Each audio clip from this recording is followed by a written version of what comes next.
அக்கா ஒரு கொஸ்டின் கேட்குறேன்.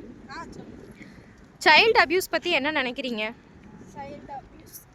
சைல்டு அபியூஸ்னா நீ என்ன நினைக்கிற? வெளியில் உள்ளவங்கள வச்சு அது நடக்கும், அவங்களால மட்டும்தான் நடக்கும்னு நீ நினைக்கிறியா? கண்டிப்பாக கிடையாது. வீட்டில் உள்ளவங்களாலையும் நடக்கும், சொந்தக்காரங்களாலையும் நடக்கும். அது வந்து நம்ம பிள்ளை, பெண் பிள்ளை, ஆண் பிள்ளை, ரெண்டு பிள்ளைகிட்டையுமே நம்ம கேட்டால் வீட்டில் வச்சு நடக்குதுன்னா எதை வச்சு சொல்கிறீங்க? வீட்டிலனா புரியலையே. எல்லாரும் நமக்கு நல்லவங்களா தெரிவாங்க, ஆனால் குறிப்பிட்ட நபர் நமக்கு மீன்ஸ் பேரண்ட்ஸுக்கு.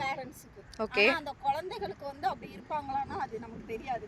ஸோ எல்லா பேரண்ட்ஸும் ஃபோனை இப்போ வந்து ஃபோன்லேயே மூழ்கி போய் கிடக்கும். அந்த ஃபோனை எடுத்து தூர வச்சுட்டு பிள்ளைகள்கிட்ட பேசுங்க.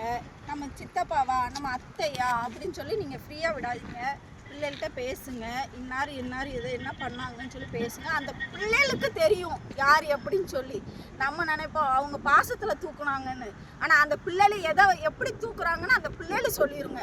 அதனால தயவு செய்து சொல்கிறேன், பிள்ளைங்களை சேஃபாக வச்சுக்கோங்க. பிள்ளைகள்கிட்ட கேளுங்க, பிள்ளைகள்கிட்ட பேசுங்க. உங்கள் அக்கா தங்கச்சி, உங்கள் அண்ணன் தம்பிட்ட நீங்கள் கேளுங்க. இன்னார் பேசலைன்னா எதுக்காக பேசலைன்னு கேளுங்க. அந்த பிள்ளைகளை அவங்க உண்மையான இதை வந்து வெளியில் சொல்லுங்கள். ஸோ பிள்ளைகள்கிட்ட எல்லாமே பேசுங்க. பேசுனா இது வந்து நான் சொல்கிறது கம்மி தான். இல்லை, இப்போ வந்து ஒரு விஷயம் அம்மா கிட்ட போய் அம்மா என்ன இந்த மாதிரி பண்ணிட்டாங்கன்னு சொல்லும்போது பேரண்ட்ஸ் வந்து என்ன பண்ணுவாங்க? திட்டுவாங்கன்னு சொல்லி பிள்ளைங்க பயப்படுவாங்கல்ல. பிள்ளைகளை வந்து நம்பணும். பிள்ளைகளை வந்து இல்லை எதுக்காக அப்படி சொல்லுது, என்ன ரீசனுக்காக சொல்லுது, அப்போ நீங்கள் உட்காந்து கேளுங்க. எதனால் அம்மா நீ இப்படி சொல்கிறேன் அப்படிங்கிறது வந்து கேளுங்க. அப்போ அந்த பிள்ளை உட்காந்து உங்களுக்கு டீட்டெயில் சொல்லும்.